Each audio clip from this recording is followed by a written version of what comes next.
नमस्कार। प्रस्तुत है शरद चंद्र चट्टोपाध्याय के द्वारा लिखा हुआ उपन्यास चरित्रहीन का 26वां भाग। आगे बढ़ने के पहले जानते हैं पिछली भाग की कहानी। दिवाकर किरणमयी के घर में रहने लगा है और अब दोनों पर अनेक विषयों पर चर्चा होती रहती है। उनमें से जो एक मुख्य विषय है वो है प्रेम। हालांकि किरणमयी दिवाकर को भाई की तरह मानती है और दिवाकर किरणमयी को बड़ी बहन की तरह, लेकिन इन चर्चाओं से किरणमयी के मनोभाव बदलने लगते हैं। अब सुनते हैं आगे की कहानी। जरा रुककर किरणमयी ने फिर कहा, हाँ, यह अवश्य है कि अंधकार में भूत के भय से अगर आंख मूंद लेने से ही आराम पाते हो तो तुमसे आंख खोलकर देखने को नहीं कहती, किंतु यदि तुम कहो कि प्रवृत्ति की ताड़ना नहीं चाहता, स्वर्गीय प्रेम का ही उपभोग करूंगा, तो मैं तो कहूंगी कि प्रेम का व्यवसाय इतना आसान नहीं है। दिवाकर ने प्रश्न किया, तो फिर पृथ्वी पर पवित्र प्रेम और घृणित प्रेम ये दो क्यों हैं? किरणमयी हंस पड़ी, बोली, तुम्हारा यह तर्क बिल्कुल सतीश भैया की तरह हुआ। संसार में इन दोनों के रहने की बात है इसी से। मनुष्य की प्रवृत्ति कोई युक्ति नहीं है इसी से। जिसे घृणित कहते हो वह असल में सद्बुद्धि का अभाव है, अर्थात जिसे प्यार करना उचित नहीं था उसी को प्यार करना। असावधानी के कारण वृक्ष के ऊपर से गिरकर हाथ पैर तोड़ लेने का अपराध मध्याकर्षण शक्ति के ऊपर मढ़ना और प्रेम को कुत्सित घृणित कहना एक ही बात है भैया। इसी तरह संसार में एक का अपराध दूसरे के माथे थोपा जाता है। कहकर सहसा किरणमयी चुप हो गई और अपने हृदय के भीतर अंतःस्थल में डूबकर जैसे कोई बात टटोल आई।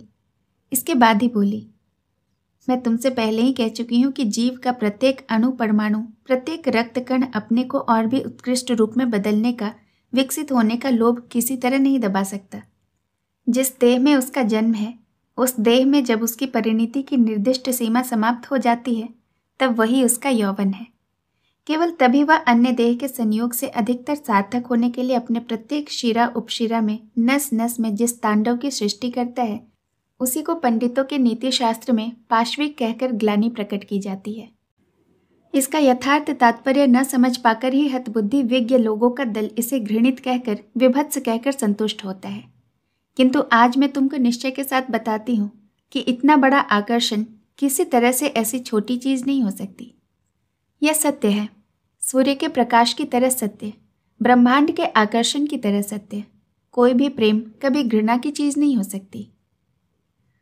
यह सुनकर दिवाकर सचमुच ही विह्वल हो गया। उसकी छाती के भीतर सरसराहट होने लगी। ऐसा तप्त तीव्र कंठ स्वर तो उसने और किसी दिन नहीं सुना। आंखों में ऐसी उत्कट पागलपन की चितवन भी कभी लक्ष्य नहीं की। उसने डरते डरते पुकारा, भाभी। क्यों लल्ला? दिवाकर ने कहा, मुझ जैसे निर्बोध को उपदेश देते समय जान पड़ता है तुम्हें धैर्य नहीं रहता। या क्या कहते हो लल्ला? मुझे तो बहुत अच्छा लगता है। दिवाकर ने जरा हंसने का प्रयास करके कहा, अच्छा लगता होता तो तुम्हारे मुंह से ये उल्टी सिल्टी बातें क्यों निकलती? अभी ही तो तुमने कहा था जिसे प्यार करना उचित नहीं उसी को प्यार करने का नाम कुत्सित प्रेम है। उसके बाद ही कहा कि इसका यथार्थ तात्पर्य न समझ पाकर ही विज्ञ लोगों का दल इसे बुरा कहता है। इसमें कौन सी बात सच है? किरणमयी ने फौरन जवाब दिया, दोनों ही बातें सच हैं। विधवा रोहिणी को प्यार करना क्या गोविंदलाल का बुरा काम नहीं है? किरणमयी ने कहा, प्यार करना कोई काम है जो अच्छा या बुरा होगा? स्त्री को छोड़कर जाना ही उसका बुरा काम था। दिवाकर फिर उत्तेजित हो उठा। उसने कहा, छोड़कर चले जाना तो निश्चय ही बुरा काम था, 1000 बार बुरा काम। किंतु अपनी स्त्री को छोड़कर किसी और स्त्री को मन ही मन प्यार करना क्या नितांत अन्याय नहीं है? उसकी उत्तेजना से किरणमयी हंसी, बोली, अपने को ऐसा शक्तिशाली समझना भी ठीक नहीं है लल्ला। अहंकार जरा कम ही रखना अच्छा है। तुम क्या सोचती हो कि इच्छा के अनुसार ही मनुष्य जो चाहे कर सकता है? गोविंदलाल अपनी इच्छा के अनुसार रोहिणी को प्यार कर सकता था और नहीं भी कर सकता था। क्या यही तुम्हारी धारणा है? नहीं, यह मेरी धारणा नहीं है। इच्छा के साथ चेष्टा भी होनी चाहिए, किरणमयी ने कहा, और उसके साथ क्षमता या अक्षमता भी रहनी चाहिए। केवल चेष्टा करने से ही कुछ नहीं होता। इस छत के कोने में बैठे बैठे अगर तुम्हारे सिर में पेड़ भी उगावे तो भी तुम कालिदास की तरह मेघदूत नहीं लिख सकोगे। मेघ देखकर तुम्हें आंधी पानी की ही आशंका होगी। तुम सर्द लगने के भय से व्याकुल हो उठोगे। विरही का दुख सोचने का समय नहीं पाओगे, 1000 चेष्टा करने पर भी नहीं। यह अक्षमता अस्थि मज्जागत होती है, इसका अतिक्रमण नहीं किया जा सकता। इतना कहकर वह चुप हो गई। दिवाकर ने भी इसका कोई जवाब नहीं दिया। वह सिर झुकाकर चुपचाप बैठा रहा। बहुत देर तक कोई बात नहीं हुई। उस सन्नाटे में कोठरी के एक कोने से जीर्ण पुरानी और धूल मलिन घड़ी का टिक टिक शब्द आ रहा था। बहुत देर तक चुप रहकर किरण में एक मीठे गले से यूं बोली, तुमसे और भी 2-1 बातें कहना चाहती हूँ। उस दिन तुम्हारी विष की छुरी कहानी के बारे में मैंने जो कुछ कहा हो लल्ला, किंतु मैंने यही देखा कि तुम्हारे हृदय के भीतर एक चीज है जो सच्चा प्रेमिक है, सचमुच कवि है। इस चीज को अगर तुम मार डालना नहीं चाहते हो तो दूसरे को अपराधी बनाने के सुख से तुम्हें अपने आप को वंचित करना ही होगा। यह बात कभी न भूलो कि कवि विचारक नहीं होता। नीति शास्त्र के मत के साथ यदि तुम्हारा मत अक्षरशः मेल न खाए तो उसके लिए लज्जित न होना। मैं जानती हूँ मनुष्य दूसरे के अपराध और अक्षमता को एक ही तराजू से तौलकर उसे दंड देता है, लेकिन उन लोगों की तौल और बटखरे उधार लेकर तुम्हारा काम नहीं चलेगा। तुम बार बार गोविंदलाल का नाम ले रहे हो। वह गोविंदलाल कितनी बड़ी शक्ति के सामने परास्त होकर सर्वस्व त्याग के चला गया था। यह प्रश्न उन लोगों का नहीं है जो इस संसार में कोरे भले बुरे का विचार का भार लेकर बैठे हैं। यह प्रश्न तुम्हारा है। खून के अपराध में जज साहब जब अभागे अपराधी को प्राणदंड देते हैं तब वह विचारक होते हैं, किंतु जब अपराधी के हृदय की कमजोरी का अनुभव करके वह सजा हल्की कर देते हैं तब वह कवि हो जाते हैं। भैया, इसी तरह संसार की समस्या की रक्षा होती है। इसी तरह संसार की मूल भ्रांति और अपराध असहाय नहीं हो पाते। कवि केवल सृष्टि ही नहीं करता, सृष्टि की रक्षा भी करता है। जो स्वभाव से सुंदर है उसे और भी सुंदर करके प्रकट करना जैसे उसका एक काम है, वैसे ही जो सुंदर नहीं है उसे असुंदर के हाथ से बचा लेना भी उसका दूसरा काम है। दिवाकर ने तनिक सोच कर कहा, तो फिर क्या यह अन्याय को प्रश्रय देना नहीं होगा? किरणमयी ने कहा, ठीक नहीं जानती, हो भी सकता है। सुनती हूँ बुरे के विरुद्ध अत्यंत घृणा उत्पन्न कर देना कवि का काम है, किंतु भले के ऊपर अत्यंत लोभ जगा देना क्या उससे भी कहीं अधिक बड़ा काम नहीं है?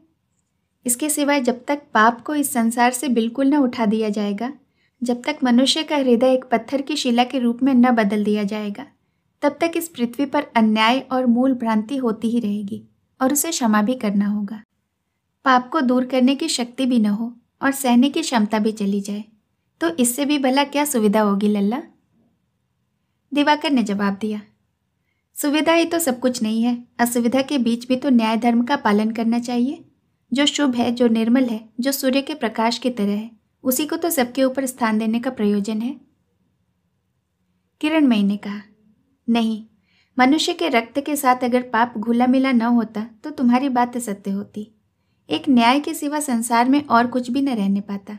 दया, माया, ममता, क्षमा आदि हृदय की कोमल वृत्तियों का तब कोई नाम भी नहीं जानता। तुमने अभी सूर्य के प्रकाश के सादे रंग के साथ न्याय की तुलना की, किंतु सदा यह श्वेत रंग क्या सभी रंगों के मिश्रण से नहीं उत्पन्न होता? यही सदा प्रकाश जैसे त्रिकोण कांच में पड़कर रंगीन हो जाता है, वैसे ही न्याय भी अन्याय, धर्म और पाप ताप के टेढ़े मेढ़े मार्ग से होकर दया, माया, ममता और क्षमता के रूप में विचित्र होकर दिखाई देता है। मैं यह मानती हूँ कि अन्याय को क्षमा करना अधर्म को प्रश्रय देना है, किंतु यह बात भी तो स्वीकार किए बिना नहीं रह सकती कि अधर्म भी धर्म का ही एक रूप है, एक पहलू है। शायद मैं तर्क करके तुमको अपनी बातों से नहीं समझा सकूंगी लल्ला, लेकिन जो क्षमा प्रेम प्यार के बीच उत्पन्न होती है, उस प्रेम का मर्म अगर तुम कभी जान पाओगे तो समझ सकोगे कि अन्याय, अधर्म, अक्षमता को क्षमा करके प्रश्रय देना धर्म का ही अनुशासन है। दिन ढल गया है लल्ला, क्या आज भूख प्यास नहीं लगी? यूं कहकर वह अस्त व्यस्त होकर कोठरी के बाहर चली गई। संध्या करके दिवाकर जब भोजन करने बैठा तब धीरे से बोला, आज मेरी सारी दोपहर बड़े आनंद से कटी, कह नहीं सकता कितनी नई बातें सीखी। किरणमयी ने हंसते चेहरे से कहा, बहुत सी बातें सीखी, तब तो तुम्हें चाहिए कि मुझे गुरु करके मानो। दिवाकर उत्साह के साथ उद्दीप्त स्वर में कह उठा, जरूर जरूर, 100 बार मैं तुमको अपना गुरु स्वीकार करता हूँ। सच कहता हूँ भाभी, इसी तरह अगर चिरकाल तक तुम्हारे पास रहने को मिल जाए तो फिर मुझे और कुछ नहीं चाहिए। कहते क्या हो, इतने ही समय में इतना खिंचाओ? दिवाकर का चित्त और एक भाव में डूबा जा रहा था। उसने सरल भाव से कहा, तुमको छोड़कर मैं एक दिन भी कहीं न रह सकूंगा भाभी। किरणमयी हंस पड़ी। चुप, अगर कोई सुन पावेगा तो अवाक हो जाएगा। दिवाकर सचेत होकर घोर लज्जा से एकदम लाल हो उठा। शैया रचना करते करते किरणमयी उसी के एक किनारे पर बैठकर म्लान करुण स्वर में बोली, यह क्या तुम्हारी नौकरी या रोजगार है लल्ला, जो मालिक की मर्जी पर अथवा दुकान की बिक्री के ऊपर तुम्हारी सफलता या निष्फलता निर्भर होगी? यह तो अपने हृदय का धन है। बाहर के लोगों की क्या मजाल लल्ला, जो इसे व्यर्थ विफल कर सके। यूं कहकर वह क्षण भर आंखें मूंदे रही। दिवाकर ने भक्तिनत चित्त से उस सुंदर तल्लीन मुंह की ओर देखकर धीरे से कहा, अच्छा भाभी, तुम क्या आंखें मूंदते अपने हृदय के भीतर स्वामी का मुख देख पाती हो? किरणमयी ने आंखें खोलकर कुछ चौंक कर कहा, देख क्यों नहीं पाती भाई? जो मेरे यथार्थ स्वामी हैं वह दिन रात मेरे यहाँ विराजमान रहते हैं। कहकर उसने अंगुली से अपने हृदय की ओर इशारा किया। दिवाकर ने इस बात को सरल भाव से ग्रहण करके विनम्र स्वर में कहा, लेकिन इससे क्या लाभ है भाभी? तुम तो ठाकुर देवता को भी नहीं मानती, इहलोक परलोक को भी स्वीकार नहीं करती, तब मरने के बाद किस तरह अपने स्वामी के पास जाओगी? किरणमयी ने कहा, मरने के बाद मैं किसी के पास नहीं जाना चाहती लल्ला। कहीं भी किसी के पास नहीं? एकदम अकेली रहना चाहती हो? कहकर दिवाकर जैसे हतबुद्धि होकर किरणमयी की ओर ताकने लगा और उसके प्रश्न को सुनकर क्षण भर के लिए किरणमयी भी चुप हो गई, लेकिन फौरन ही जोर करके हंसती हुई बोली, मगर मैं पूछती हूं, जब तब तुम मेरी ही बातें क्यों सुनना चाहते हो? दिवाकर ने कहा, क्या जाने भाभी, सुनने को बड़ा जी चाहता है। किरणमयी ने ऊपर की चादर बिछाने के बहाने मुंह घुमाकर कहा, मैं एक आदमी के पास जाना चाहती हूँ, लेकिन वह मरने के उस पार नहीं भैया, इस पार ही। दिवाकर ने कहा, लेकिन वह तो मरण के उस पार चले गए हैं, उन्हें कैसे इस पार लाओगी? किरण ने हंसकर कहा, वह अभी भी इसी पार हैं, अब तक चली भी जाती, केवल क्या भाभी? केवल यही एक बार जता देता कि वह भी मुझे चाहता है या नहीं। दिवाकर ने विस्मित होकर कहा, कौन इस पार है? कौन जतावेगा कि तुम्हें चाहता है या नहीं? तुम यह क्या कह रही हो भाभी? किरणमयी के मुख पर पल भर में एक मलिन छाया तैर गई, किंतु क्षण भर में ही वह हट गई और फिर सारा मुख उज्जवल हो उठा। उसने कृत्रिम क्रोध के स्वर में कहा, तुम बड़े दुष्ट हो लल्ला, आप मुंह फोड़कर कुछ नहीं कहना चाहते, केवल मेरे ही मुंह से 100 बार सुनना चाहते हो। जाओ, उसकी खबर मैं नहीं दे सकूंगी। कहकर जरा आड़ में मुंह करके होठ दबाकर वह हंसने लगी। दिवाकर ने भी यह हंसी देख ली और तब एक अज्ञात आवेग से उसके हृदय की धड़कन तेज हो गई। उसने अपने को जरा संभाल कर कहा, मेरे ऐसी कौन सी बात है भाभी जो मैं मुंह फोड़कर तुमसे कहूं? किरणमयी ने घूम कर कहा, इतने दिनों में इतना जो सिखाया सो क्या सब व्यर्थ ही हुआ? एक बार अपनी छाती पर हाथ रखकर तो देखो, भला एक भयानक बात वहां से निकलने के लिए उथल पुथल मचाए हुए है या नहीं? सच कहना। दिवाकर ने मंत्रमुग्ध की तरह कहा, कौन सी बात? क्या सिखाया है तुमने?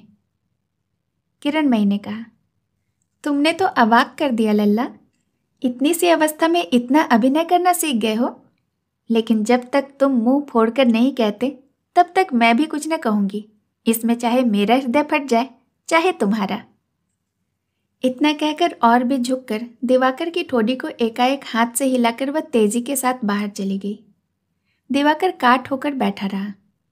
किरणमयी ने अब तक उसे कितनी ही बार कितनी ही तरह से परिहास किया, 1000 दफा 1000 बहानों से स्पर्श भी किया, किंतु आज के इस परिहास, इस स्पर्श ने तो उसके कानों के भीतर जाकर सारे शरीर की नसों में जैसे जलती हुई बिजली की धारा बहा दी। अपने शरीर के प्रत्येक रक्त बिंदु की इतनी बड़ी उत्तृप्त द्रुत गति उसने आज तक अनुभव नहीं की थी। बहुत दिनों के बाद आज फिर अघोरमयी सवेरे के समय मोहल्ले में कई बड़ी बुद्धि औरतों के साथ काली जी के दर्शन करने काली घाट गई थी। कह गई थी कि काली माता की आरती हो जाने के बाद जरा रात गए घर लौटेंगी। रात के 8 बजे होंगे। दिवाकर अपने बिछौने पर चुपचाप लेटा था और उसके सिराने पर एक दिया टिमटिमा रहा था। इसी स्वल्प प्रकाश में वह जो दुर्गेश नंदिनी उपन्यास पढ़ रहा था, उसको मुंह पर औंधाए शायद आयशा की बात सोच रहा था। इसी समय किरणमयी ने भीतर आकर पूछा, सो रहे हो क्या लल्ला? दिवाकर ने मुंह पर से पोथी हटाए बिना ही कहा, ना, सिर में बहुत दर्द हो रहा है। किरणमयी ने हंसकर कहा, तब तो उसकी खूब दवा ले रहे हो। सिरहाने रोशनी जलाकर रखने से क्या सिर दर्द अच्छा हो जाता है लल्ला? दिवाकर ने कहा, पुस्तक को कल ही लौटा देना होगा, इसी से पूरी किए डालता हूं। किरणमयी ने कहा, आंखें मूंद कर आयशा का ध्यान करने से पुस्तक समाप्त न होगी भाई, आंखें खोलकर पढ़नी होगी। सो ना हो तो खा पीकर ही इसे समाप्त कर लेना। अब चलो, खाना ठंडा हो रहा है। दिवाकर के उठने की इच्छा न थी। उसने थके हुए अनुनय के स्वर में कहा, अभी रहने दो भाभी, मौसी जी को आ जाने दो, उसके बाद खाऊंगा। किरणमयी ने कहा, वे कब लौटेंगी इसका कोई ठिकाना नहीं है लल्ला। आज मेरी तबीयत भी ठीक नहीं है। सोचती हूँ उनकी कोठरी में ही भोजन की थाली ढक कर रख दूं और जाकर सो जाऊंगी। उठो, तुम्हें भी खिला पिला दूं। यूं कहकर पास आकर उसने दिवाकर के मुंह पर से पुस्तक उठा दी। पास ही दिवाकर का लोहे का ट्रंक था। किरणमयी लौटकर उसी पर बैठ गई और बोली, चलो उठो। उठने को जी नहीं चाहता भाभी। इससे तो अच्छा यही होगा कि तुम कुछ बातें करो और मैं सुनूं। केवल बातें सुनकर तो पेट नहीं भरता लल्ला, समय पर खाना भी तो होता है ना, ठीक है ना? दिवाकर ने क्षण भर चुप रहकर कहा, अच्छा भाभी, मेरे नहाने, खाने पीने, सोने की तुम इतनी चिंता क्यों करती हो? किरणमयी ने हंसकर कहा, क्यों करती हो नहीं जानते? बिना कहे कैसे जान सकता हूं?